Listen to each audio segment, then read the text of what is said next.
আসসালামু আলাইকুম। ৪ নং হারিরকুটি ইউনিয়নের সর্বস্তরের ভাই ও বোনেরা, মানে শুধু স্লোগান আর ক্ষমতার লড়াই নয়, নির্বাচন মানে আমাদের অধিকার এবং আমাদের ইউনিয়নের উন্নয়নের সঠিক হিসাব বুঝে নেওয়া। আমরা কি জানি প্রতি বছর আমাদের ইউনিয়নের রাস্তাঘাট সংস্কার ও কাঁচা রাস্তা পাকা করার জন্য সরকার থেকে কত টাকা আসে? তথ্য কি বলে?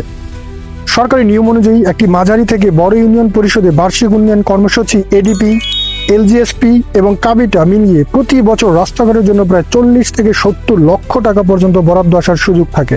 এছাড়াও অন্যান্য বরাদ্দ মিলে প্রায় 2.5 থেকে 4 কোটি টাকা পর্যন্ত বরাদ্দ আসে একটি ইউনিয়ন পরিষদে। তাহলে প্রশ্ন হচ্ছে, এই বিশাল বাজেট প্রতি বছর কিভাবে এবং কোন ওয়ার্ডে বন্টন হয়? কোন রাস্তাটি আগে মেরামত হবে তা নির্ধারণে কার ভূমিকা সবচেয়ে বেশি?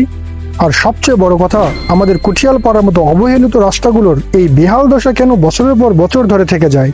আমাদের ট্যাক্সের টাকা এবং সরকারের দেওয়া এই ফান্ডের প্রতিটা টাকার হিসাব জানার অধিকার হারিয়ারকুটির প্রতিটা সাধারণ নাগরিকের আছে। কিন্তু সাধারণ মানুষ এই বাজেট সম্পর্কে জানবে কিভাবে?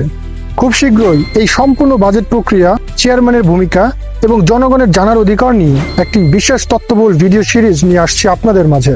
চোখ রাখুন আমাদের পেজে। আসুন অন্ধকারের রাজনীতি ছেড়ে তথ্যের আলোয় হারিয়ারকুটিকে একটি আদর্শ মডেল ইউনিয়ন হিসেবে গড়ে তুলি। ধন্যবাদ আপনাদের সবাইকে।